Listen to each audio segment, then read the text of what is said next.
Bruce Lee faces a real dilemma. He's on the verge of stardom in the United States with a projected TV series on the horizon, but he's just achieved superstardom as a film actor here in Hong Kong. So what does he choose, the East or the West?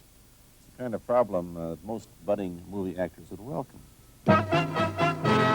It's the Pierre Burton Show, the program that comes to you from the major capitals of the world. This edition comes to you from Hong Kong. And Pierre's guest is the man who taught karate, judo, and Chinese boxing to James Garner, Steve McQueen, Lee Marvin, and James Coburn. The newest Mandarin superstar, known in the West for his appearances in Batman, The Green Hornet, Ironside, and Longstreet. His name is Bruce Lee, and he doesn't even speak Mandarin. And here's Pierre. Well, how can you play in Mandarin movies if you don't even speak Mandarin? How do you do that? Well, first of all, I speak only Cantonese. Yeah. So, I mean, there is quite a difference as far as pronunciation and things like that go. So somebody else's voice is used, right? Definitely, definitely. You just make the words. Doesn't that sound strange when you go to the movies, especially in Hong Kong, in your own town, and you see yourself with somebody else's voice?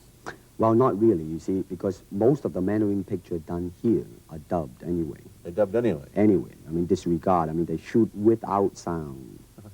So it doesn't, make any difference. Your lips never quite make the right words, do they?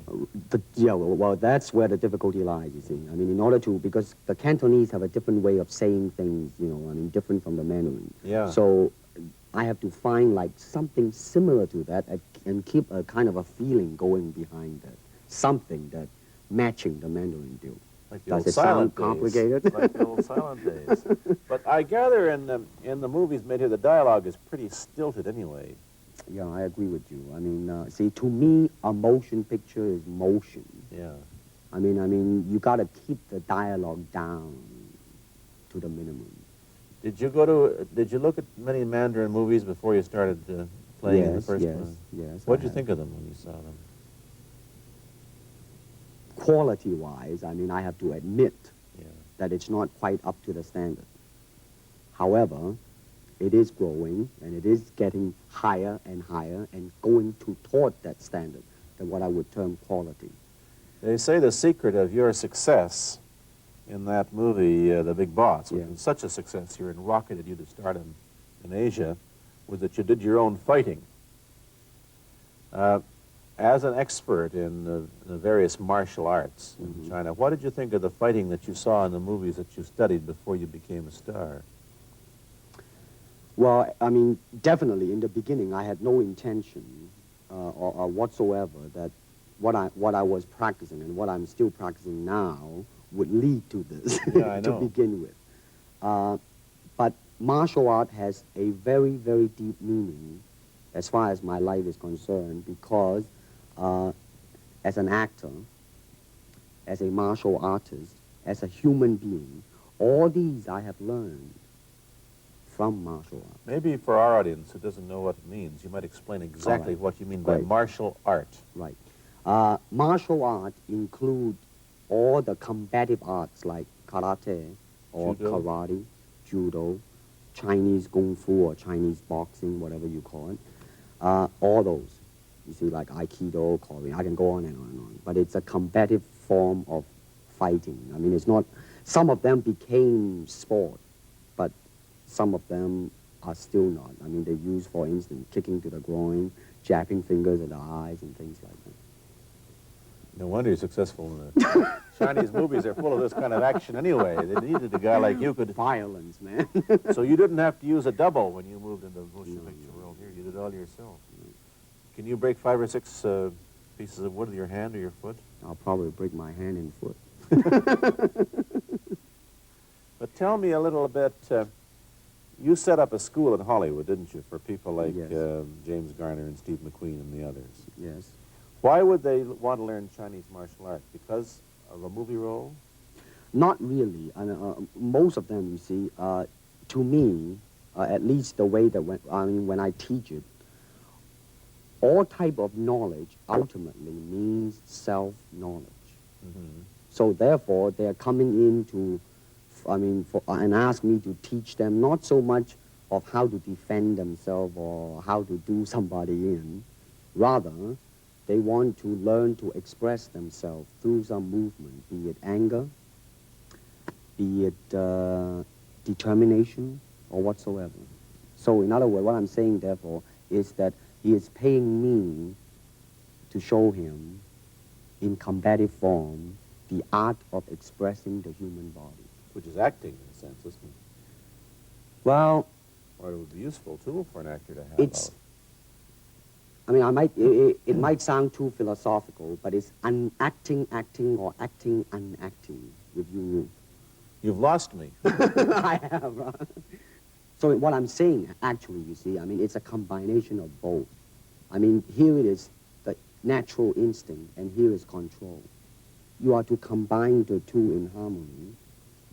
Not, if you have one to the extreme, you will be very unscientific. If you have another to the extreme, you become all of a sudden a mechanical man, no longer a human being. So it is a successful combination of both. So therefore, it is not only, I mean, so therefore it's not pure naturalness or unnaturalness. The ideal is unnatural naturalness or natural unnaturalness. Yin yang, eh? Right, man, that's it. One of your students, James Coburn, played in a movie called Our Man Flint, in which he used karate. Is that what he learned from you? He learned it after. Oh, after, he went not, oh, yeah. after he played in Our Man Right, Flint. right. You see, actually, I do not teach, karate because I do not believe in styles anymore. I mean, I do not believe that there is such thing as like Chinese way of fighting or the Japanese way of fighting or whatever way of fighting, because unless human beings have 3 arms and 4 legs, we will have a different form of fighting. But basically, we have only 2 hands and 2 feet. So styles tends to not only separate man, because they have their own doctrines, and then the doctrine became the gospel truth, that you cannot change, But if you do not have styles, if you just say, well, here I am, as a human being, how can I express myself totally and completely? Now, that way, you won't create a style, because style is a crystallization, I mean, that way, it's a process of continuing growth. You talk about Chinese boxing. How does it differ from, say, our kind of boxing?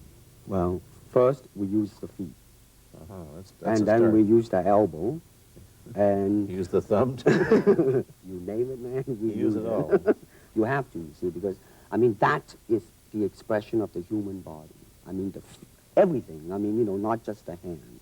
And when you're talking about combat, well, I mean, if it is a sport, now you're talking about something else. You have regulations, you have rules. But when you're talking about fighting as it is, rules. with no rules, Not real fighting. well, then, baby, you better train every part of your body. And when you do punch, now I'm leaning forward a little bit, hoping not to hurt any camera angle. I mean, you got to put the whole hip into it and snap it and get all your energy in there and make this into a weapon. I don't want to tangle you on any dark that right now. You came at me pretty fast there. What is the difference between Chinese boxing and what we see these young men doing at 8 o'clock every morning on the rooftops in the parks called shadow boxing, which they're always...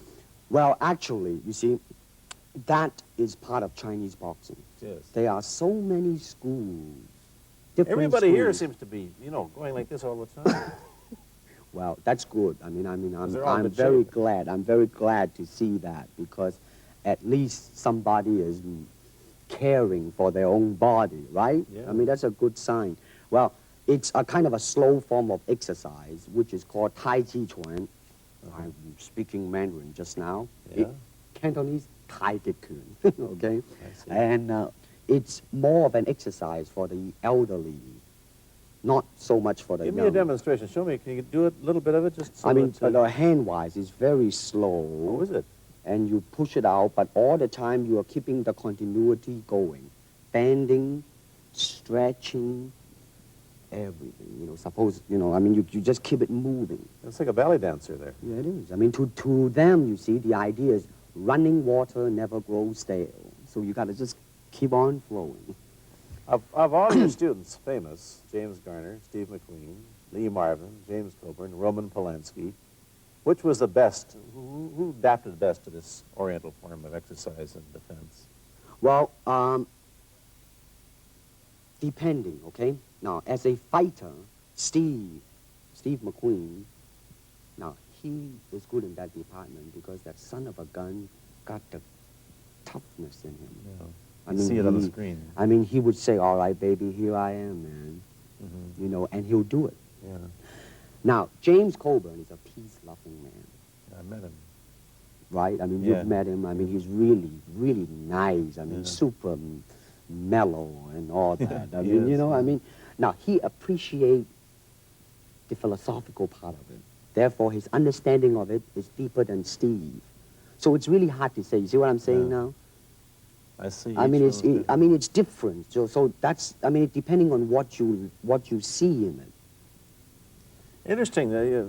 We don't, in our world, and haven't since the days of the Greeks who did, combine philosophy and art with sport. But quite clearly, the Oriental attitude is that the three are facets of the same things. Man, listen, you see, really, to me, okay, to me, ultimately, martial art means honestly expressing yourself. Now, it is very difficult to do. I mean, it is easy for me to put on a show and be cocky Yeah. and be flooded with a cocky feeling and then Yeah. feel like pretty cool and all that. Or I can make all kinds of phony things, you see what I mean, blinded by it. Or I can show you some really fancy movement. But to express oneself honestly, not lying to oneself, and to express myself honestly, that, my friend, is very hard to do. And you have to train. You have to keep your reflexes so that when you want it, it's there. When you want to move, you're moving. And when you move, you are determined to move. Not taking 1 inch, not anything less than that. If I want to punch, I'm going to do it, man, and I'm going to do it, you see. So, I mean, so that is the type of thing you have to train yourself into it, to become one with the, you think? Yeah, this is very un-Western, this attitude. I want to ask you about your movie and TV career, but first we'll take a break. Then I'll be back with Bruce Lee. I've been talking to Bruce Lee mainly about the Chinese martial arts, which include things like Chinese boxing, karate, and judo, which is what he taught when he was in Hollywood. After he left the University of Washington, where he studied, of all things, philosophy, if you can believe that. He did, but that, perhaps you understand why the two go together from the first half of this program. And you can perhaps understand how he got into films. He knew a lot of actors, but I'm told that you got the job on the Green Hornet, where you played Cato the chauffeur, mainly because you're the only Chinese-looking guy who could pronounce the name of the leading character, Britt Reed. I meant that as a joke, of course. And it's a heck of a name, man. I mean, every time I said it at that time, I was super conscious.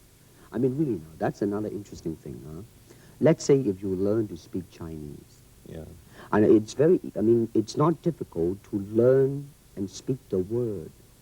The hard thing, the difficult thing, it's behind what is the meaning, what brought on the expression and feelings behind those words. Like when I first arrived in the United States, and I look at a Caucasian, and I really would not know whether he was putting me on, Yeah. or is he really angry, because we have different way of reacting to it. course. See, those are the difficult things, you see. It's almost as if you came upon a strange race where a smile didn't mean what it does to us. In fact, a smile doesn't always mean the same, does it? Of course not. Yeah, I just thought of that. Tell me about the big break when you played in Longstreet. I must tell the audience that That's it. Bruce Lee had a bit part, or a supporting role in the Longstreet series, and this had an enormous effect on the audience. What was it? Well, you see, title of that particular episode of Longstreet is called The Way of the Intercepting Fist. Now, I think the successful ingredient in it was because I was being Bruce Lee. Yourself. Myself, right. And did that part, just express myself, like I say, honestly express myself at that time. And because of that, I brought, you know, favorable mentioning in like New York Times, which says like the Chinaman who who incidentally came off quite convincingly enough to earn himself a television series and so on and so on and so forth. Can you remember the lines by Sterling Sullivan, the key lines? He's one of my students, you know. Right? Was he too? Yes. Too bad. Everybody is your student. But you read, there were some lines that express your philosophy. I don't know if you remember them or not. Oh, I remember that. I Let's said, hear. this is what it is, okay? You're talking to Longstreet, played by James Francisco. I said, empty your mind. Be formless, shapeless, like water. Now, you put water into a cup, it becomes the cup. You put water into a bottle, it becomes the bottle. You put it in a teapot, it becomes the teapot. Now, water can flow, or it can crash. Be water, my friend. Like that, you see? Yeah, I see. I get the idea. I get the power behind it. So, now, two things have happened. First, there's a pretty good chance that you'll get a TV series in the States called The Warriors, in which you use, what, the martial arts in a Western setting? That was the original idea. Now, Yeah. Paramount, you know, I did Longstreet for Paramount, and Paramount wants me to be in a television series. On the other hand, Warner Brother wants me to be in another one, but both of them, I think, they want me to be in a modernized type of a thing. And they think that Western idea is out. But you would use, want... You want to do the Western, eh? I want, because you see, I mean, how else can you justify all these punching and kicking and violence except in the period of the West? I mean, in nowadays, I mean, you don't go around on the street kicking people or punching people. Because if you do,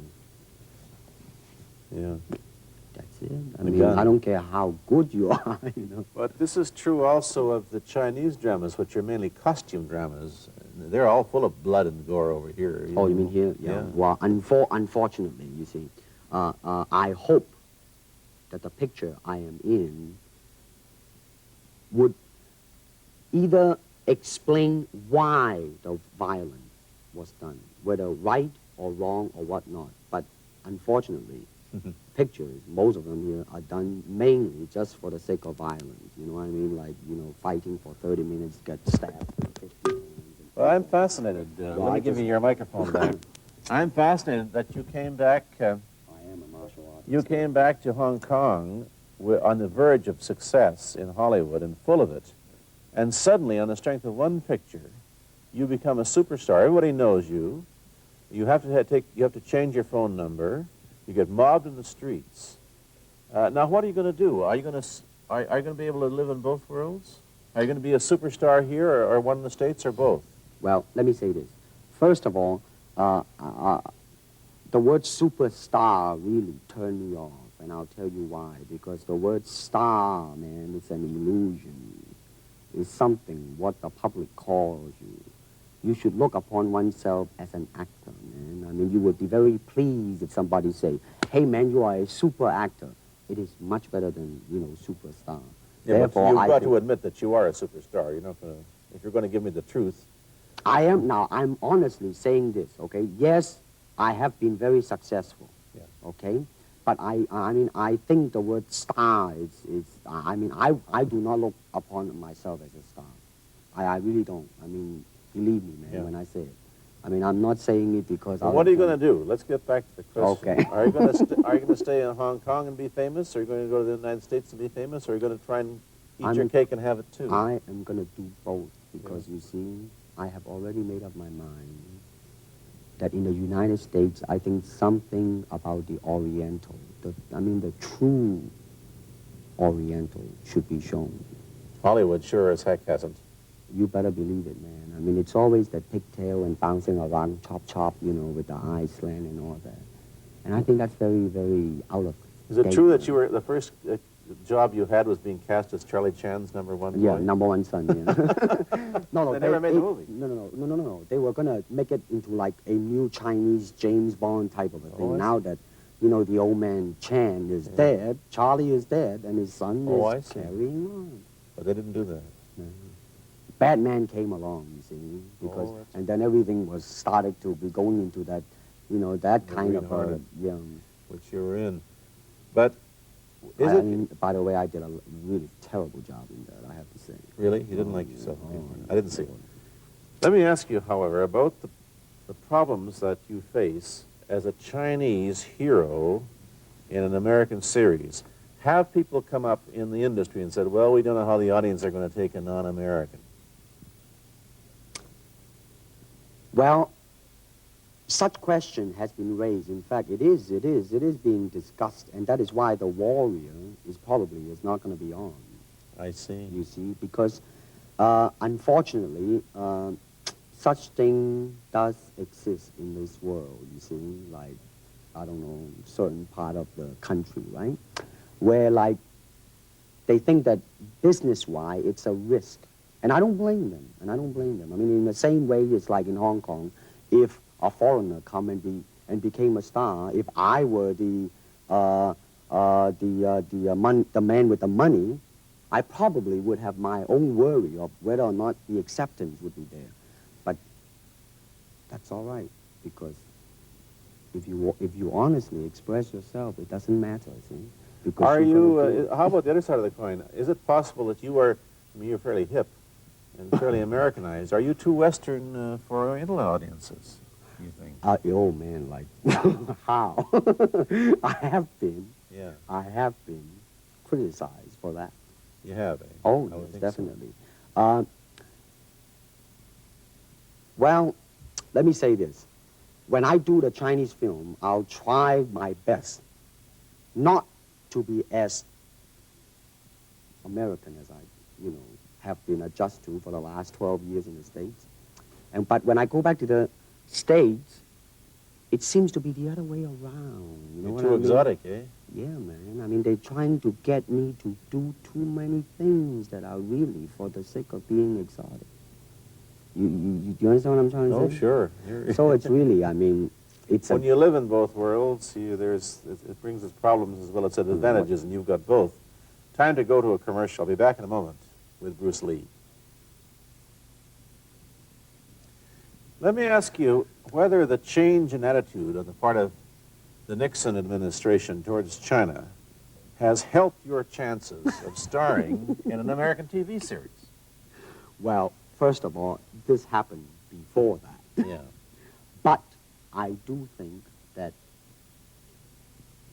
things of Chinese will be quite interesting for the next few years. I mean, not that I'm politically, inclining toward anything. No, I understand that. I'm just wondering. But I mean, once the opening of China, I mean, that it will bring more understanding. Yeah. More things that are, hey, like different, and maybe in the contrast of comparison, some new thing might grow. So therefore, I mean, it's a very rich period to be in.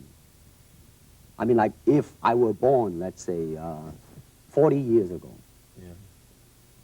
if I have a thought in my mind, I said, boy, I'm going to star in a movie or star in a television series in America. Well, that might be a vague dream, but I think right now, maybe. You still think of yourself Chinese, or do you ever think of yourself as North American? You know what I want to think of myself? As a human being. Because, I mean, I don't want to sound like, as Confucius say, but under the sky, under the heaven, man, there is but one family. It just so happened, man, that people are different. Okay, we got to go. Thank you, Bruce Lee, for coming here. Thank you for Pierre. watching. Thank you. You've been watching Bruce Lee on The Pierre Burton Show, a half-hour program of conversation, opinion, and debate. This is Bernard Cowan speaking.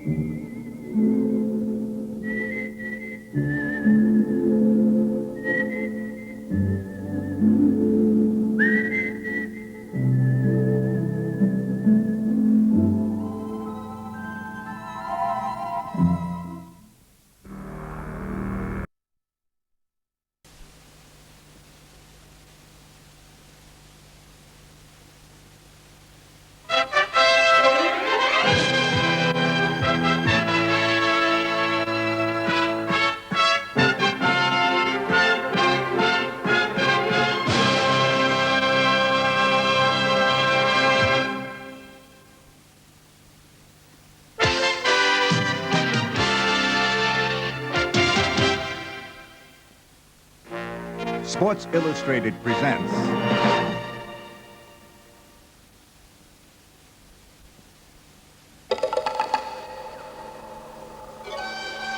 perched high above the blacktop, it seems almost unreal, impossibly far, and yet just beyond reach.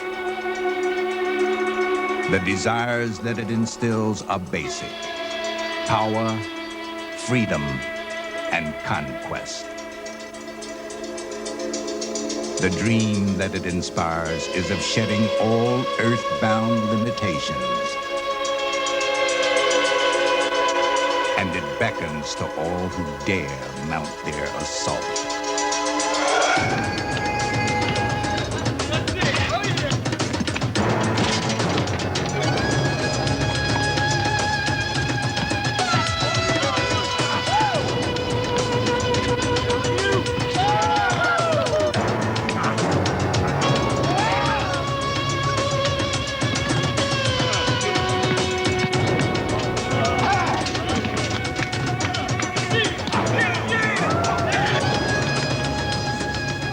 For those who aspire to rule the skies, taking flight is only the beginning.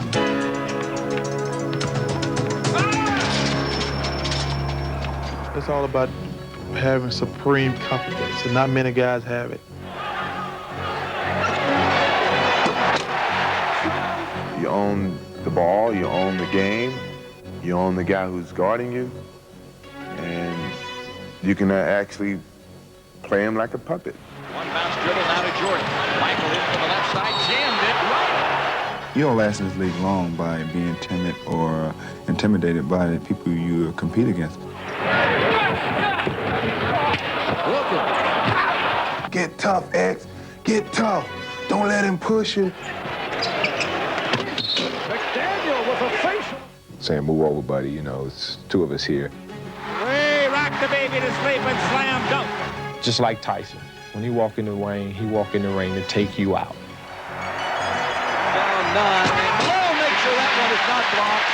And then he stirs. These are people who can really just actually dunk on you, just don't care about you, your well-being. They would dunk in your face and just make you like it.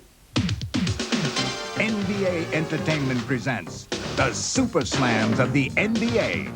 The spectacle, the sensation, the exhilaration that knows no boundaries.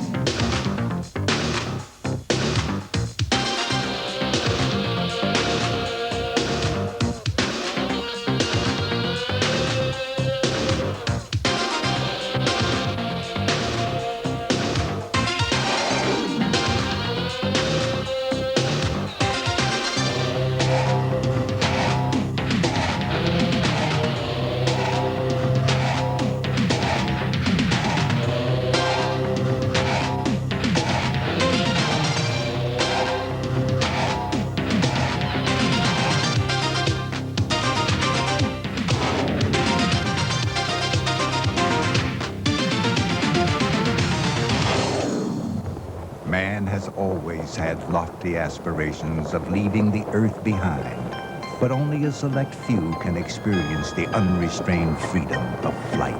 People ask me, you really think you can fly? I say, yeah, for a little while. Come on, Jordan, fly. Here he goes! Get it out! For his fans and his peers alike, Jordan is a natural wonder to behold as he defies reason and gravity. Once you get up there, then you say, well, maybe I just hang up here for a while, you know, up in the air and just sit back. And then all of a sudden, well, maybe I'll 360. No, I'll change my mind. Maybe I'll go up on there on the other side. And he's just incredible. When fellow hang glider Clyde Drexler takes to the air, he too conjures up images of flight and of grace that transcends sport. The start of it is wonderful. The acceleration, the drive to get to the basket, and the actual slam dunk is beautiful. That's why I consider Michael Jordan, Clyde Drexler, the most graceful basketball players that play the ball game today. Ballet and basketball, I think, are very close. I think basketball is a form of ballet. So you go right down the line from team to team, the guys that have the leaping ability are usually the guys that will have the most similarity to the dancers. And perhaps basketball's most elegant performer best captures its essence. My reaction and my internal reaction was more of calm and peace after the accomplishment.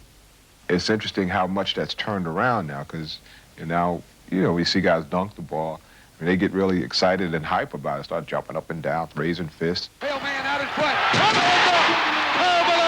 What really get me psyched up is a dunk. That, to me, that get me psyched up, get me going. The thing that excites me the most is when a coach call a timeout and chew his forward out, because I just dunked on his head.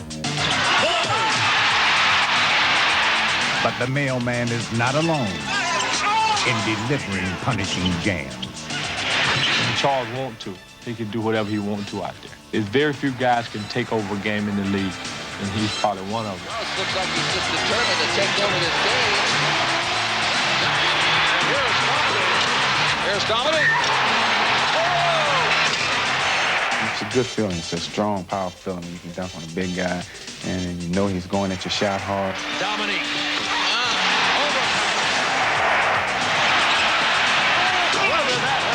I think in my neighborhood, it was a physical thing. I think only the strong survive. Buckle up, slam dunk by McDaniel. All right, Ewing. I try to dunk it as hard as possible, so the next time I go to dunk it, the person who's checking me or anybody else, they'll think first before they'll try to block it.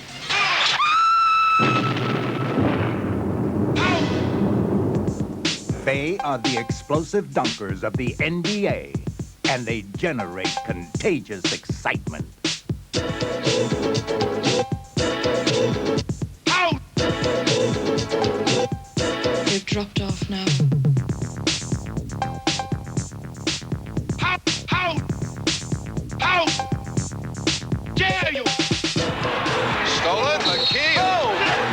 2-on-1. Harper to Nancy drives. Win with the right hand. School's out. Here I come. But all demolition dunkers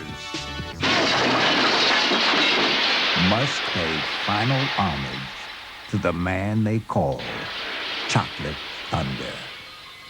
Damn. I did that. I broke a backbone.